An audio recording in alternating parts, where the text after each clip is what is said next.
मैं सिद्धार्थ गौतम शाक्य गणराज्य का एक राजकुमार कपिलवस्तु की भूमि पर जन्मा। मेरे पिता शुद्धोदन शाक्य के प्रमुख थे और 4 आर्य सत्यों का उपदेश दिया। प्रारंभिक जीवन भोग विलास में बीता, परंतु जरा व्याधि और मृत्यु के दर्शन ने मुझे जीवन के वास्तविक स्वरूप पर विचार के लिए विवश किया। मैंने कर्म और नैतिकता पर बल दिया। मैं गौतम बुद्ध हूँ। 29 वर्ष की आयु में मैंने महाविनिष्क्रमण किया, सत्य की खोज हेतु गृह त्याग, सारनाथ में पहला उपदेश दिया और कुशीनगर में महापरिनिर्वाण को प्राप्त हुआ। प्रारंभ में कठोर तपस्या अपनाई, परंतु यह समझा कि अति भोग और अति तप दोनों ही मार्ग उचित नहीं। मैंने मध्यम मार्ग को स्वीकार किया। उरुवेला में पीपल वृक्ष के नीचे गहन ध्यान के पश्चात मुझे सम्यक बोधि प्राप्त हुई। उसी क्षण मैं बुद्ध अर्थात जागृत कहलाया। मेरे उपदेश का आधार 4 आर्य सत्य हैं। 1. जीवन दुखमय है, दुख का कारण तृष्णा है। 3. तृष्णा के निरोध से दुख का अंत संभव है। दुख निरोध का मार्ग अष्टांगिक मार्ग है। अष्टांगिक मार्ग सम्यक दृष्टि, संकल्प, वाणी, कर्म, आजीविका, प्रेय, स्मृति और समाधि नैतिक तथा प्रज्ञा का संतुलित पथ है। गौतम बुद्ध। मैंने वेदों की अनिवार्यता और कर्मकांड का विरोध किया, जहां समानता का सिद्धांत स्थापना था। सारनाथ में मैंने धर्मचक्र प्रवर्तन किया, यही मेरा प्रथम उपदेश था। 80 वर्ष की आयु में कुशीनगर में महापरिनिर्वाण प्राप्त किया। मेरा संदेश सरल है, अपदीपो भव, स्वयं अपने दीप बनो। मैं वर्धमान महावीर हूं, कुंडग्राम में जन्मा एक राजकुमार नाम में। वैभव था, शक्ति थी, पर मन सत्य की खोज में व्याकुल था। 30 वर्ष की आयु में मैंने सब त्याग दिया, क्योंकि आत्मा की मुक्ति किसी भी राज सिंहासन से बड़ी है। 12 वर्षों तक मैंने कष्ट सहे, इंद्रियों पर विजय पाई। सबसे बड़ा युद्ध स्वयं से होता है। और फिर मुझे केवल्य ज्ञान प्राप्त हुआ, पूर्ण सत्य का प्रकाश जिसने अज्ञान मिटा दिया। अहिंसा, किसी को कष्ट मत दो। अपरिग्रह, लालच मत रखो। अनेकांतवाद, हर सत्य के अनेक पक्ष होते हैं। हे भावी सिविल सेवक, शक्ति पद में नहीं चरित्र में होती है। पहले स्वयं को जीतो, तभी राष्ट्र को दिशा दे सकोगे। मैं पाणिनि गंधार प्रदेश के शालातुर का निवासी। मेरा काल 5वीं-4वीं शताब्दी ईसा पूर्व माना जाता है, जब महाजनपदों का उत्कर्ष था और ज्ञान की परंपरा अपने शिखर पर। उसी युग में मैंने भाषा को नियमों में बांधने का संकल्प लिया। मेरी रचना है अष्टाध्यायी, 8 अध्यायों में विभाजित, लगभग 4000 सूत्र। यह केवल व्याकरण नहीं, भाषा का वैज्ञानिक तंत्र है, जहां हर ध्वनि, हर शब्द, हर रूप नियमों से संचालित होता है। मैंने सूत्र शैली अपनाई, संक्षिप्त पर सटीक। प्रत्याहार प्रणाली से ध्वनि समूहों को संकेत दिया। गणपाठ और धातु पाठ से शब्दों की जड़ें व्यवस्थित की। मेरा व्याकरण एक फॉर्मल सिस्टम है, आज के युग में जिसे आप एल्गोरिथम कह सकते हैं।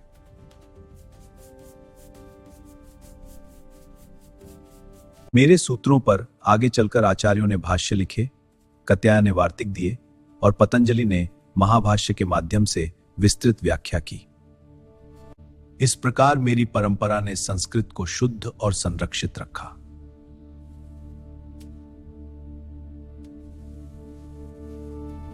मेरी अष्टाध्यायी केवल अतीत की धरोहर नहीं, यह भारतीय दर्शन, वेद अध्ययन और आधुनिक भाषा विज्ञान की आधारशिला है। यदि भाषा सभ्यता की आत्मा है, तो उसका विज्ञान मेरा योगदान है। काल 5वीं शताब्दी ईसा पूर्व। क्षेत्र गंधार, शालातुर। मुख्य ग्रंथ अष्टाध्यायी। लगभग 4000 सूत्र हैं। यह एक वैज्ञानिक व्याकरण प्रणाली है। इसका प्रभाव भारतीय दर्शन और आधुनिक भाषा विज्ञान को मिलाता है। मैं पतंजलि हूं, प्राचीन भारत का एक ऋषि, दार्शनिक और योग का संहिता करता। मेरा काल सामान्यतः 2री शताब्दी ईसा पूर्व माना जाता है।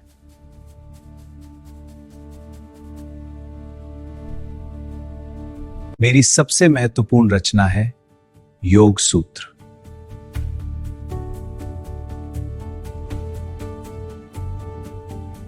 योग क्या है? योगश चित्त वृत्ति निरोध। चित्त की वृत्तियों का निरोध ही योग है।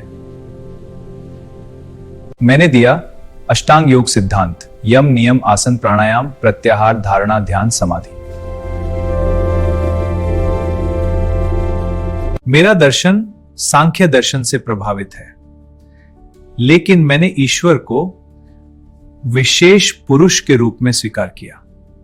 योग सूत्र में कुल 195 सूत्र हैं। यह 4 पादों में विभाजित है: समाधि पाद, साधना पाद, विभूति पाद, कैवल्य पाद। मेरा अंतिम लक्ष्य है मोक्ष या कैवल्य की प्राप्ति।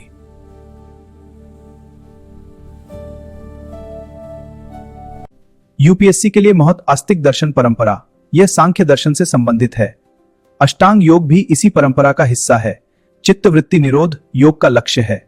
आस्तिक दर्शन परंपरा में सांख्य दर्शन का महत्वपूर्ण स्थान है। योग के अष्टांग पथ का पालन चित्त को शांत करता है। चित्त की वृत्तियों का निरोध ही समाधि है। यह मोक्ष का मार्ग है। मेरा योग आज पूरे विश्व में प्रचलित है। 21 जून को अंतर्राष्ट्रीय योग दिवस मनाया जाता है।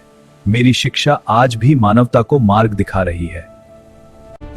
मैं बिंबिसार हूं, मगध का शासक, हर्यंक वंश का वह राजा जिसने इतिहास की दिशा बदल दी। सिर्फ 15 वर्ष की आयु में मैंने मगध की गद्दी संभाली। मेरे सामने था एक लक्ष्य, मगध को उत्तर भारत की सबसे बड़ी शक्ति बनाना। मैंने युद्ध का मार्ग अपनाया, अंग राज्य को पराजित कर मगध में मिला लिया। यह मेरी सबसे बड़ी विजय थी। मैंने केवल तलवार नहीं उठाई, कूटनीति भी अपनाई।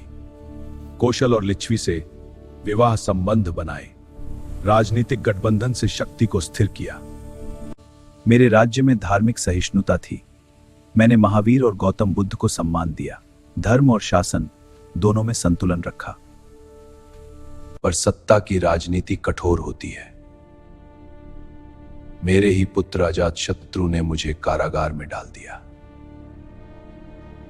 फिर भी इतिहास गवाह है, मैंने मगध को वह शक्ति दी जिस पर आगे चलकर नंद और मौर्य साम्राज्य खड़े हुए। मैं बिंबिसार हूं, ये मगध के उत्थान की शुरुआत। मैं अजातशत्रु हूं, मगध का सम्राट। मेरा जन्म हर्यंक वंश में हुआ। मेरे पिता बिंबिसार थे, जो मगध के महान शासक थे। राजगृह मेरी राजधानी थी।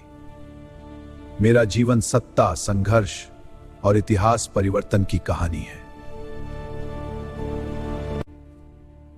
इतिहास मुझे उस पुत्र के रूप में याद करता है जिसने अपने ही पिता को कारागार में डाल दिया। सत्ता की इच्छा ने मुझे कठोर बना दिया। मैंने सिंहासन प्राप्त किया और मगध की बागडोर अपने हाथों में ली। यह निर्णय मेरे जीवन का सबसे विवादास्पद अध्याय बना। मैंने वज्र संघ के विरुद्ध दीर्घकाल तक युद्ध किया, नवीन युद्ध तकनीकों का प्रयोग किया।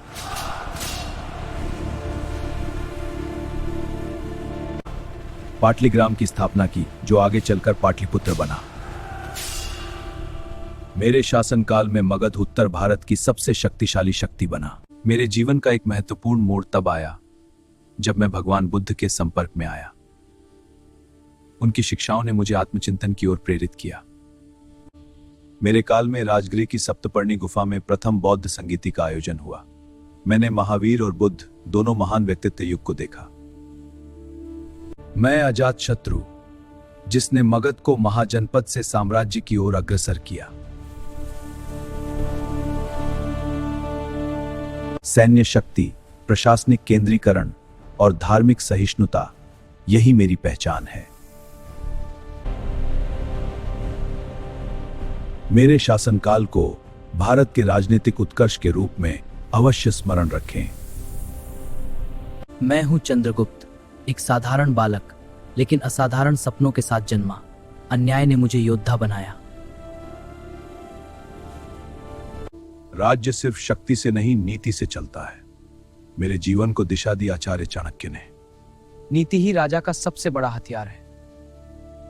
322 ईसा पूर्व धनानंद का अंत हुआ। मैंने मौर्य साम्राज्य की स्थापना की। भारत पहली बार एक शक्तिशाली साम्राज्य बना। 305 ईसा पूर्व मैंने सेल्यूकस को पराजित किया। कंधार और काबुल मेरे साम्राज्य में शामिल हुए। यह सिर्फ युद्ध नहीं, कूटनीति की जीत थी। जीवन के अंत में मैंने जैन धर्म अपनाया, सिंहासन त्याग दिया और संतारा द्वारा अपने प्राण समर्पित किए। मैंने साम्राज्य जीता और अंत में स्वयं को भी। मैं अशोक हूं, मौर्य वंश का तीसरा सम्राट। मेरा जन्म लगभग 304 ईसा पूर्व हुआ। मेरे पिता सम्राट बिंदुसार और मेरे पितामह महान चंद्रगुप्त मौर्य थे। इतिहास ने मुझे दो नाम दिए, चंड अशोक और बाद में धर्म अशोक। 231 ईसा पूर्व मैंने कलिंग पर आक्रमण किया। युद्ध मैंने जीत लिया पर मानवता हार गई। 1 लाख से अधिक लोग मारे गए, हजारों बंदी बना लिए गए। रणभूमि में फैले रक्त और विलाप ने मेरी आत्मा को झकझोर दिया। वही क्षण मेरे जीवन का सबसे बड़ा परिवर्तन बना। मैंने तलवार त्याग दी और धर्म का मार्ग अपनाया। मैंने बौद्ध धर्म ग्रहण किया और धम्म की नीति को राज्य का आधार बनाया। मैं इसे अपना कर्तव्य मानता हूं। धम्म का अर्थ था अहिंसा, करुणा, सहिष्णुता और प्रजा का कल्याण। मैंने विजय नहीं बल्कि धर्म विजय को अपना लक्ष्य बनाया। महाराज, धम्म नीति का पालन ही राज्य की रीढ़ है, किंतु प्रजा में अनेक धर्म हैं। धार्मिक सहिष्णुता से ही सच्ची शांति आती है। और मैंने अपने विचारों को शिलाओं और स्तंभों पर अंकित करवाया। मेरे शिलालेख ब्राह्मी और खरोष्ठी लिपि में लिखे गए। आज सारनाथ का सिंह स्तंभ भारत का राष्ट्रीय प्रतीक है। मेरे 14 प्रमुख शिलालेख और 7 स्तंभ लेख प्रशासन और नैतिक शासन के साक्ष्य हैं। मैंने जीवन में सीखा कि सच्ची विजय तलवार से नहीं, आत्मा से होती है। साम्राज्य की सीमाएं युद्ध से बढ़ती हैं, पर हृदय की सीमाएं करुणा से। यदि मेरी कहानी से कुछ सीखना हो तो याद रखो, शक्ति का श्रेष्ठ उपयोग मानवता की सेवा है। शासनकाल लगभग 268 से 232 ईसा पूर्व। इस युद्ध के बाद सम्राट अशोक ने अहिंसा और धर्म का मार्ग अपनाया। बौद्ध धर्म का प्रचार श्रीलंका और ब्रचासन में केंद्रीकृत राजतंत्र स्थापित किया गया। इनके स्रोत हैं शिलालेख और बौद्ध ग्रंथ। ये साक्ष्य हमें इतिहास को समझने में मदद करते हैं। मैं हूं कनिष्क, कुषाण वंश का सम्राट। मेरी तलवार ने सीमाएं बढ़ाई, पर मेरी नीतियों ने इतिहास रचा। मेरा साम्राज्य मध्य एशिया से लेकर गंगा के मैदानों तक फैला था। मेरी राजधानी पुरुषपुर थी। मथुरा भी मेरे शासन का प्रमुख केंद्र था। मैंने अपने साम्राज्य को सुव्यवस्थित प्रांतों में बांटा। रेशम मार्ग मेरे नियंत्रण में था और रोम तथा चीन तक व्यापार फल फूल रहा था। मैंने बौद्ध धर्म को अपनाया। कश्मीर के कुंडलवन में मैंने चौथी बौद्ध संगीति का आयोजन कराया। यहीं से महायान बौद्ध धर्म को नई दिशा मिली। अश्वघोष और वसुमित्र जैसे विद्वान मेरे संरक्षण में थे।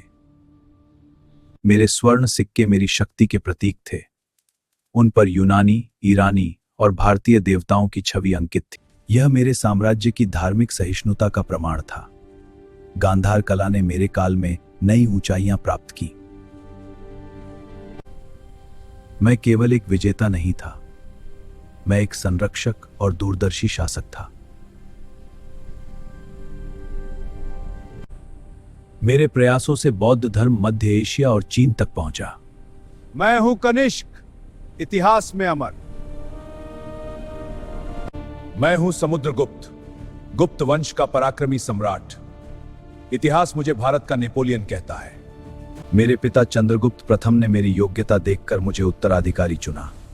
राज्याभिषेक के साथ ही मैंने विस्तार और एकता का संकल्प लिया। मैंने आर्यावर्त के राजाओं को पराजित किया, दक्षिणापथ तक विजय पताका फहराई। कुछ राज्यों को अधीन किया, कुछ को मित्र बनाकर साम्राज्य का विस्तार किया।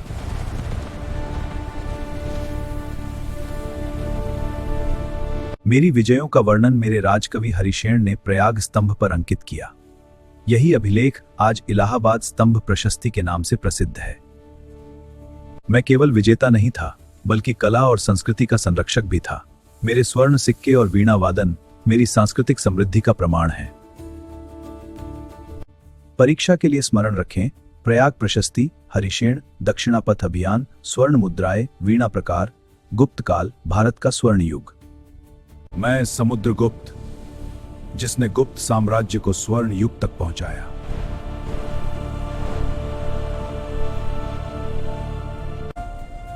मैं आर्यभट्ट हूं। मेरा जन्म 476 ईस्वी में हुआ। मैंने अपनी शिक्षा कुसुमपुर में प्राप्त की। गणित मेरे लिए केवल संख्याएं नहीं बल्कि ब्रह्मांड को समझने का माध्यम था। केवल 23 वर्ष की आयु में मैंने आर्यभट्टीय ग्रंथ की रचना की, जिसमें गणित और ज्योतिष के गहन सिद्धांत प्रस्तुत किए। गणितपाद, कालक्रियपाद, गोलपाद। लोग मानते थे कि सूर्य पृथ्वी के चारों ओर घूमता है, परंतु मैंने सिद्ध किया कि पृथ्वी अपनी धुरी पर घूमती है। ग्रहण किसी देवता का प्रकोप नहीं है, यह केवल छाया का परिणाम है।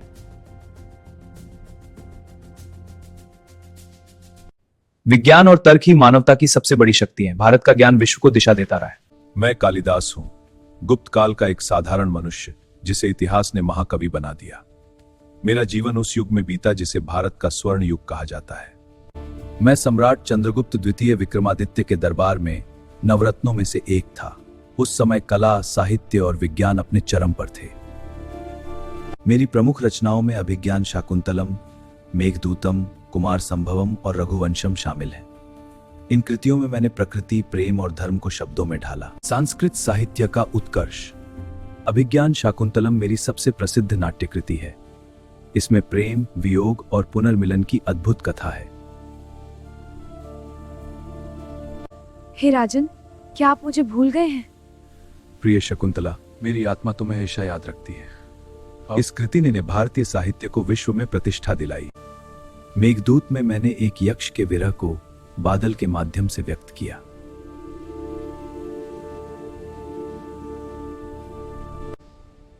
यह केवल कविता नहीं बल्कि भारत के भूगोल और संस्कृति का काव्यात्मक चित्रण है।